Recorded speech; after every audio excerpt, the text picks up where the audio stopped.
Well, the biggest thing for us out there is obviously everyone's safety. So as far as citations go, we're probably going to see some citations regarding life jackets, personal flotation devices is what we refer to, PFDs, having enough for every occupant on the boat, and children not wearing them.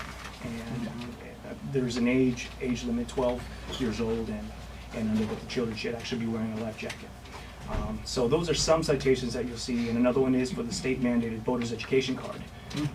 We'd like folks to actually be well educated on the boating laws, safety practices, and if they don't have that, they may get a citation for not actually having one on them, or at least having an operator or a passenger on the boat with the boater's education card. Mark, talk with me about alcohol. Do you give many citations for alcohol or warnings? This year we have not. We haven't seen an increase in boaters under the influence. Well, that's good. Maybe so your education might be working for folks. Yeah, I believe it is working. The boater education program serves very well to inform boaters of the regulations regarding alcohol consumption on a boat. All right. Hey, I've just been handed this note from John McKay, who told me that there's a huge southbound accident on the Blue Bridge. Use the cable bridge. That's your piece of advice from John McKay. Thank you, John. Huge accident on the Blue Bridge. Use the cable bridge. All right. So you think that more people are learning that hot weather, boating, and alcohol are a bad mix? Definitely, the two don't go together. Boating and alcohol are something that don't go together. We've had some significant accidents here in the Tri-Cities area that were, alcohol related. Yeah, I mean, unfortunately, when you're behind a powerful boat and you're impaired, you'd just be surprised as far as how much control you actually lose.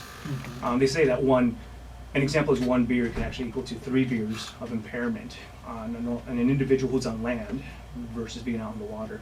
And that's due to the sun, the effects of the wind, the water, and just being exposed to the elements out there can create an environment that will make you less aware of your drinking for the most part.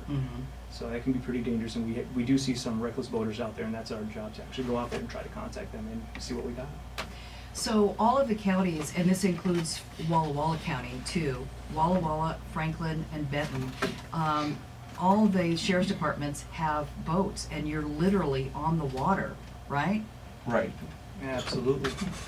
Yeah, this last weekend we were kind of saturating the whole Columbia River actually. Were you? Oh yeah. Operation Dry Water was what we just had. So. When I see you guys out there, I try to behave and act normal, but I really hope that you will not come over to my boat, because I know you do checks. Mark, what are you looking for when you pull boats over and you're doing like a check on the boat? Primarily, we're looking for the safety equipment on the vessel, life jackets, fire extinguisher, sound device. We're trying to make sure everyone has the safety equipment in case their vessel does break down. The way I look at it, there's no AAA on the water, so there's no shoulder to pull over to. So if you do break down the water, you're pretty much at the mercy of the current unless another boater comes along. Hey, a lot of people, this is 4th of July, we have the big 4th of July fireworks that go off on the Columbia River. Night of Fire. And River of Fire. Did you say Night of Fire? I said Night of Fire, but... That's good, that's good. Does it sound good? But it's river. Okay. Because I'll take her word for that. because the fireworks are shot off from a barge on the river. And, a lot of boaters like to go out and put the anchor down and hang out and watch. You'll be out? Yeah, we'll be out in full force. Oh yeah. Yeah, we'll be out as well. And Coast Guard, our local Coast Guard group will also be out on the water for to actually help with just the exclusionary zones, or what we call them, just keep people safe away from the debris. Yeah. One seems crazy, but sometimes people don't know how to throw an anchor out because a lot of times they don't use one. So, Mark, what's the proper way to use an anchor? That's a good question. Well, first of all, make sure your anchor is secured to something when you throw it overboard. Make sure there's a chain or a line attached to it. And it's hooked to the boat. To the boat, well, exactly. That helps. You want to make sure that it's not wrapped around your foot or ankle or anything that's going to pull you in with it. Typically, you want to anchor with your vessel pointing upstream. You don't want to anchor at the back of your vessel. So. Okay, all right. People can use that information tomorrow night. Not tomorrow night, night after Saturday. that, it's Saturday night, yeah. So let's talk to Troy here, Troy McGregor, part of Columbia Basin Dive Rescue. And, you know, you guys are called out to help with rescues, but also help with recovery of bodies or even property. How many drownings have we had already this year? We've had 4 this year. 4 already. That seems like a pretty big number, and we're only into like, you know, we've just finished 1 month, June. Yeah, we had 2 last year, Yeah. 2 the whole summer? whole summer. Oh boy, okay. So, what kind of advice is really important? What kinds of things do you say to people to help avoid drownings? Just know what your surroundings are. The number one thing to tell people is, you know, wear a life jacket. It's a lifesaver. It helps you out a lot. And have fun, be smart, swim with a buddy, be prepared. Another question that I was asked on my boat last night, I had quite a few inquisitive people, and they wanted to know why life jacket wasn't a requirement like a seatbelt for a child, or is it? So under 12 years of age in a powered boat, was it under 19? Under 19. Under 19 feet, it's required. Over 19 feet, it's not. Why it's not, I have no clue. Every kid should be in a life jacket under the age of 18, I think, but I don't write the laws. Yeah. So that's your recommendation, every child under the age But of everybody. 18. My recommendation is for Your everybody. recommendation is I for haven't, everyone. this year, you know, we pulled one 18-year-old male out of the water down in Aragon. He was a real good swimmer. In fact, he saved somebody's life previously the year before. Oh my. So everybody should be in a life jacket. Especially for this, we were talking earlier beforehand, if you have your life jacket on and you go to save somebody and they don't have it on, well, at least you got a little bit of flotation there. Because if not, I mean, it's game on. When someone's drowning, it's kill or be killed. They're going to push you under. Uh-huh. And the Columbia is very unforgiving, and he was talking about know your surroundings. You Yeah. step off something and there's a hole you're not expecting. Yeah. Oh, yeah, you Boom. can be in ankle deep water. Next thing you know, you're up to your neck. It's on the Yakima right now. That's on the Yakima right now? Really bad on the Yeah, Yakima. because Yep. it's so low that you actually have pockets that you can actually walk out towards. Folks who aren't swimmers actually start meandering towards the middle of the river that weren't exposed before. And there are actually little pockets down there, 10 feet or more. Yeah. Mm-hmm. And there you go. For those 2 we just went to, those were 13 feet of water. Right in the middle, just pockets right there. Within 50 feet of each other in 2 weeks. Wow. We just, so are we making life jackets accessible to people? Are we making them cost effective? I mean, They're how do we get more people to wear life jackets? You know, it'd be great to see like a life jacket exchange with some of the boat shops. Oh, that's a Even with great us, idea. we have tons of life jackets. And as being the operations director, I should do more with our life jackets that we have. But at all the docks, I think, in Kennewick and over in Pasco too, Mm-hmm. they have the loaner jackets. When people borrow them, it helps if they return them and not just keep them. Those are there to borrow, so it helps for other people to use them. But if you need a life jacket and there's no one to be found, call Dive Rescue, call our station, call Mark, call Benton County, call Franklin County, call any of us. You'll get my cell phone on the answering machine there. I'll meet you at our station and give you one of our life jackets if you need to borrow it. I can't express how you need to wear a life jacket. Our river moves fast, but if you're, it's not a pool, it's not a lake, so. Yeah, life jackets are just so important. We've heard of so many drownings over the years, and people are not wearing their life jacket when they're recovered. Mm-hmm. That's for sure.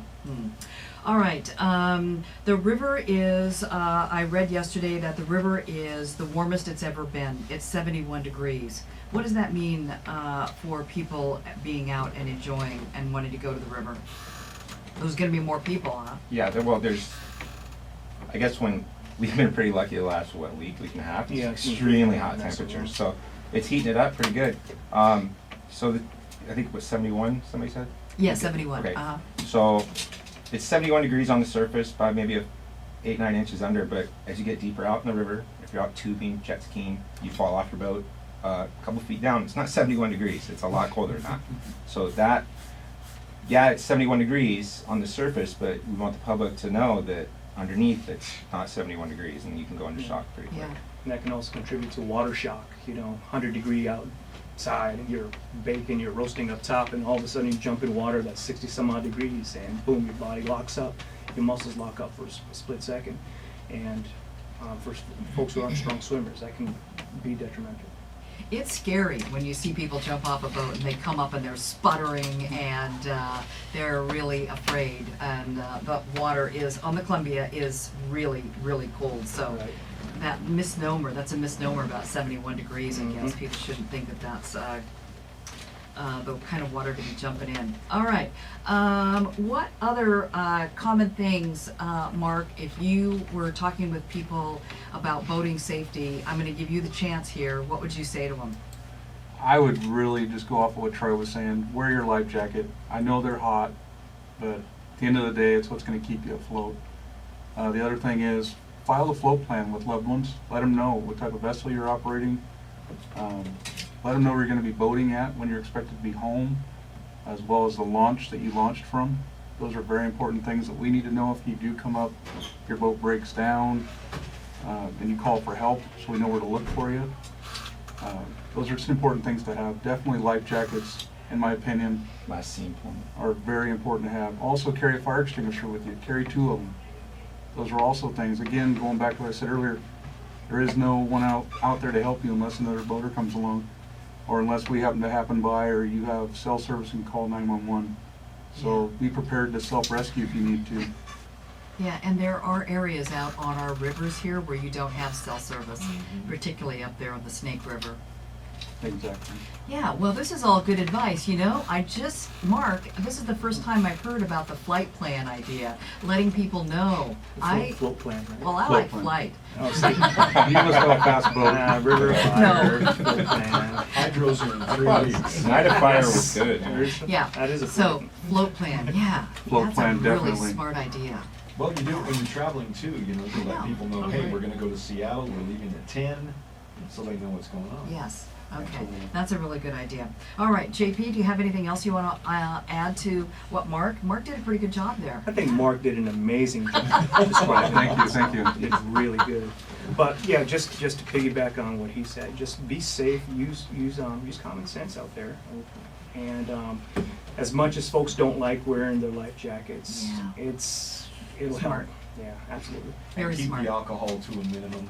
Yeah. Absolutely. Right. Yeah, you'll get dehydrated and you'll get, I don't want to say inebriated, but you'll feel the effects of the alcohol significantly faster. All right, I want to thank all 3 of you. We have Troy, Mark, JP, and I loved your advice today. Very helpful to all of us. Good luck this weekend. And Troy, I really hope that you don't get called out, man. Yeah, I don't want to be out there. Yeah. Same here. I'll be on his boat anyways all weekend. So. Will you? Yeah. All right.